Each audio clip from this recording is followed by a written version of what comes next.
मैं एसके झा एक बार आपके YouTube चैनल पे आपका स्वागत करता हूं। बहुत लंबे समय के बाद मैं आपसे फिर से मिलने आ गया हूं, आपके साथ रहने आ गया हूं, आपका दुख सुख बांटने आ गया हूं। क्योंकि एक बहुत ही गंदा सा पीरियड मेरे लाइफ का भी गुजरा, क्योंकि तबीयत खराब हो गई। कोविड तो नहीं था, लेकिन संजोग से टाइफाइड हो गया, तो एक बहुत ही बड़े स्तर पे मेरा फीवर चला गया था, बहुत हाई फीवर रहने लगा था। तो एक बहुत बुरा दौर गुजरा कि कोविड है तो ये है तो वो है, लेकिन संजोग था कि कोविड नहीं था। अभी पटना में सर कोविड बहुत भयानक तरीके से फैल चुका है, मतलब आप सोच भी नहीं सकते हैं उस लेवल तक कोविड पहुंचा हुआ है।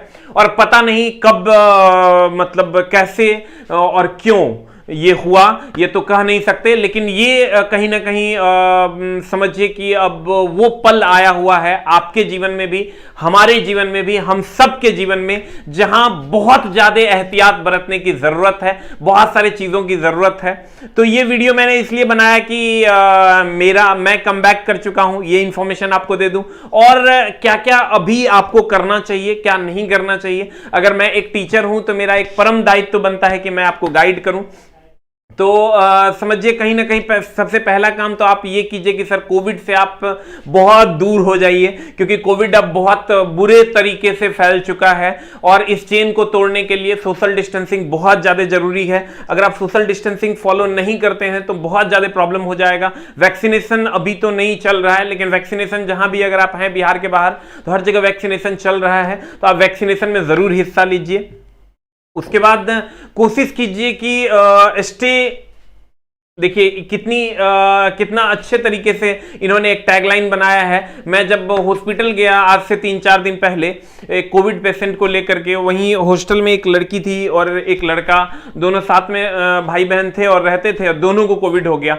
और समझिए कि उनके पापा हार्ट के पेशेंट थे, तो वो पापा मम्मी को बता भी नहीं सकता था। तो समझिए कि मैं जब उसको लेके गया तो बड़ा अजीब सा सिचुएशन बना हुआ था। हेल्थ वर्कर्स समझिए कि मौत के साथ खेल रहे हैं, ऐसा हमको दिखा वहां पर। तो समझिए कहीं ना कहीं वो कहते हैं कि मैं आपके लिए बाहर हूं, आप हमारे लिए घर में रहिए। तो आपको इस चीज का पालन करना चाहिए। और ये जो क्राउड अभी भी सर गांव घर में आप देखिएगा कि अभी भी गांव से हमको निमंत्रण आता है कि फलाना शादी है, फलाना ये है, ढिमका ये है, वो है, ये मतलब बहुत सारे फंक्शंस ऑर्गेनाइज किए जा रहे हैं। तो आप फंक्शन को ऑर्गेनाइज कीजिए, लेकिन सरकार के गाइडलाइन को फॉलो कीजिए। ये बहुत बड़ा क्राउड जमा करने की कोई जरूरत नहीं है। आप कोशिश कीजिए, आप शादी ही करना है तो आपके लिए एक बहुत अच्छा पल है।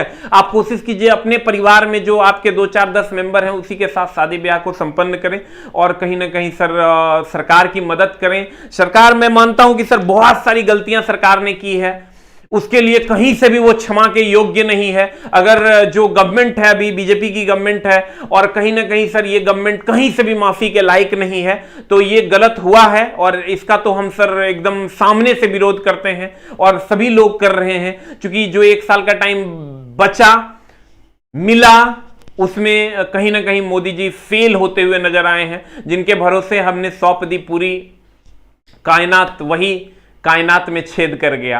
तो सर बहुत ही गंदा एक सीन बना है भारतवर्ष के लिए, और इससे अगर निकलना है तो कहीं ना कहीं अब सरकार से लड़ने के बजाय इस सरकार को खुद को, अपने परिवार को, अपने समाज को अब सहयोग करने की आवश्यकता है। मेंटली आप अपने मम्मी पापा को हेल्प कीजिए। आप मेंटली, मम्मी पापा चूंकि उनकी एज हो चुकी है, तो आप कोशिश कीजिए उनको मेंटली सपोर्ट करने का। और ये आपके लिए समझिए अभी सबसे बुरा दौर है, लेकिन यही सबसे अच्छा दौर भी आपके लिए बन सकता है। सबसे पहला काम तो आप ये कीजिए सर कि आप अपने मम्मी पापा को मेंटली सपोर्ट कीजिए। अगर आप घर पे हैं तो आप कोशिश कीजिए कि अपने मम्मी पापा को मेंटली सपोर्ट करें बहुत ज्यादा, और कोशिश कीजिए कि अपने घर में सैनिटाइजर, मास्क वगैरह का यूज करें, और सोशल डिस्टेंसिंग घर में तो नहीं लेकिन बाहर तो कम से कम सोशल डिस्टेंसिंग मेंटेन करें। और कहते हैं ना sir, time is running out. Time भी तो जा रहा है मेरे दोस्त। ये जो टाइम तुम्हारा बीत रहा है ये फिर नहीं आना है। ये जो जवानी तुम्हारी बीत रही है ये फिर नहीं आनी है। तो इसमें तुमको कहीं ना कहीं से खुद के लिए कुछ करना होगा, तुमको तुम्हारे परिवार के लिए भी कुछ करना होगा, और तुम खुद के लिए भी कुछ करना होगा। और नहीं तो सर कहीं ना कहीं पता चला कि जब सबके लिए सूर्योदय होगा तब तक तुम्हारा सूर्यास्त हो चुका होगा। तो क्या तुम ऐसा चाहते हो कि जब सबका सूर्योदय हो तो तुम्हारा सूर्यास्त हो जाए? तो सर उसके लिए तुमको मेहनत करना होगा। सूर्य के समान अगर तुमको आने वाले सुबह में चमकना है तो उसके लिए आपको सर मेहनत करना होगा, नहीं तो बहुत बुरा पल आपके साथ गुजर सकता है। कहते हैं सर कितनी भी पकड़ लो यह फिसलता जरूर है, यह वक्त है साहब बदलता जरूर है। तो कहते हैं ना सर कि यह वक्त है साहब, यह कोविड-19 का वक्त है, बदलता जरूर है, बदलेगा जरूर। तो अगर आप चाहते हैं कि वो जो बदला हुआ वक्त हो वो आपका हो तो आपको उठना होगा मेरे दोस्त, आपको संभलना होगा। जब मुझे फीवर हुआ ना तो लगा कि अब शायद मेरे साथ कोई घटना घटित हो जाएगी, लेकिन वो एक बुरा दौर था जो गुजर गया। आज देख मैं तेरे सामने हूं और मैं उस बुरे दौर से निकलकर तुम्हारे सामने खड़ा हूं। तो एक दिन ये कोविड भी जाएगा, इसको जाना होगा, इस कुत्ते को जाना होगा। ये जो मानव जाति के सर्वनाश पे अड़ा हुआ है, इसका नाश होना निश्चित है, इसको कोई नहीं रोक सकता है। वैक्सीनेशन होंगे आने वाले 1 से 1.5 महीने में सर, एक अच्छा पीरियड भी हमारे साथ आएगा। तो सर बहुत सारे ऐसे देश हैं जहां पर सर कोविड फ्री घोषित कर दिया गया है। तो आप भी समझिए आज न कल इसका सॉल्यूशन जरूर निकलेगा। तो आप कोशिश कीजिए सर कि अपने वक्त को, अपने सभी चीजों को अच्छे से एक शेड्यूल वे में रेगुलराइज करें। घर पे आपको भी मन नहीं लगता होगा, आप क्या करते होंगे, अभी आपको मन ही नहीं लगता होगा। तो मन नहीं लगता होगा सर, मन किताबों से लगाइए। कहते हैं ना सर, किताबों से अगर मोहब्बत हो गई तो कैटरीना कैफ भी नाचेगी तो तेरा मन नहीं करेगा। काहे जानता है? क्योंकि तुम्हारे अंदर एक जोश, एक जुनून, एक टारगेट होना चाहिए।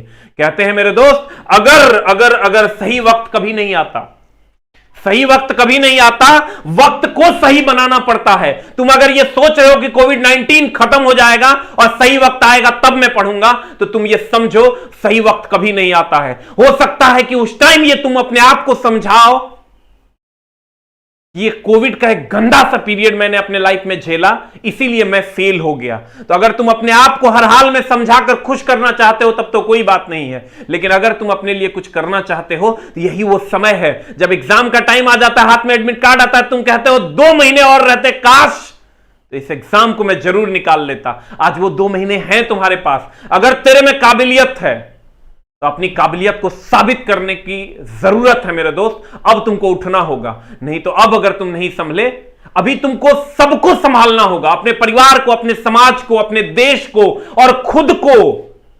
और मैं मानता हूं कि तुम खुद को संभाल लोगे, क्योंकि वो समाज का तुम वो बच्चा हो जो सबके लिए एक आईना साबित होगी। अभी तुमको देखकर लोग कभी नहीं ये कहते हैं कि ये लुच्चा है, ये लफुआ है और ये चोर है। लोग कहते हैं कि ये लड़का पढ़ रहा है।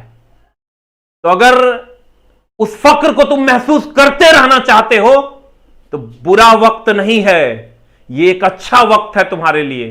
कहते हैं ना सर, हर हाल में अपॉर्चुनिटी खोजने वालों की कभी हार नहीं होती।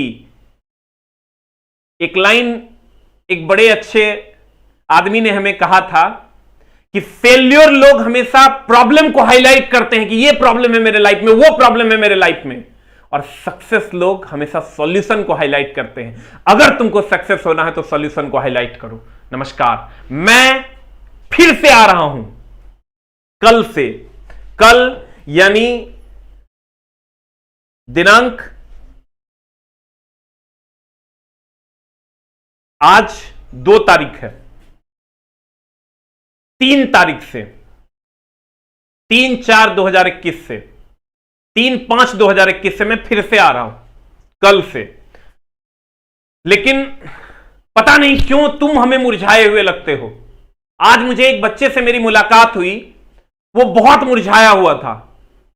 तो मुझे देख के अंदर ही अंदर ये लगा कि आज का यूथ कहीं ना कहीं बहुत बुरे दौर से गुजर रहा है। लेकिन कुछ ऐसे बच्चे हैं, आज मुझे वो बच्चा भी मिला जो पता नहीं किस दुनिया में था। वो मेरा 72वां वीडियो का रिवीजन कर रहा था। तो मैंने पूछा, ये क्या कर रहे हो तुम? बोला, सर मैं पढ़ रहा हूं। बोला, तुमको ये सब देख के तुम्हारे दिमाग में कुछ से कुछ अलग अलग चीजें नहीं आती है? बोला, नहीं सर, ये तो आया है चला जाएगा। ऐ मेरे दोस्त, तुमको भी यही सोचना होगा, यही समझना होगा, नहीं तो अच्छा वक्त कभी नहीं आता है, वक्त को लाना पड़ता है। मेरे दोस्त, सूर्योदय और सूर्यास्त में बहुत कम का अंतर है, अंधेरे और उजाले में बहुत कम का अंतर है। अभी अगर ये रात है ना, तो तुम्हारे लिए रात है मेरे दोस्त। इसमें भी उजियारा खोजा जा सकता है, या तो चांद के रूप में या तो जुगनू के रूप में। अब तुम कैसे इस रात को देखते हो, यह तुम पर डिपेंड करता है कि तुम चांद को देख के उजाले की ओर जाते हो, या अंधेरे को देखकर खुद को उसी में खो जाने को का तुम्हारा दिल करता है। ये सारी चीजें अब तुमको समझनी होंगी, क्योंकि अब सर तुम्हारे पास वक्त नहीं बचा है। तुमको ये कोविड का हमारे पास एक गंदा सा पल है जो शायद गुजर जाएगा। ये कोविड हमारे लिए एक गंदा सा पल है, लेकिन इसके बाद जब उजियारा आएगा ना, इसके बाद जब सूर्योदय होगा, तो तुम अपने आप को उसी दीपक के तरह जगमगाते हुए पाओगे जिस दीपक की तलाश तुम्हारे मम्मी पापा को है। लेकिन उसके लिए क्या करना होगा? उसके लिए मेरे दोस्त उठना होगा, तुझे अभी जगना होगा, और तुझे हर हाल में बुक से मोहब्बत करनी होगी। मैं कल से फिर से आ रहा हूं अपने नए शेड्यूल के साथ। 8 से 9 में जिन बच्चों का धुरीना पे ऐप पे एडमिशन है, उनके लिए 8 से 9 में मैं आ रहा हूं। 10 से 11 में 4100 प्लस क्वेश्चन का डिस्कशन जिन लोगों का ऐप पे है, ये ऐप की क्लासेस है। ये तीन क्लासेस ऐप की क्लासेस हैं। देख लो इसका शेड्यूल। 8 से 9 में साइंस, 10 से 11 में 4100 प्लस का क्वेश्चन डिस्कशन, 4 से 5 में आईटीआई ट्रेड जैसे चलता था वैसे, 4 से 5 में पहले भी जैसे चलता था, एमडब्ल्यूएफ में फिटर और टीटीएस में इलेक्ट्रीशियन, और 7:30 से 8:30 में मैं आ रहा हूं यूट्यूब पे क्वेश्चन डिस्कशन के साथ। जिसको जो सोचना है सोचो, जिसको कोरोना के बारे में सोचना है सोचो, मैं तो आगे की सोचूंगा। Love you all. समय अच्छा कभी नहीं आता, अच्छे समय को लाना पड़ता है। Thank you very much. Love you all.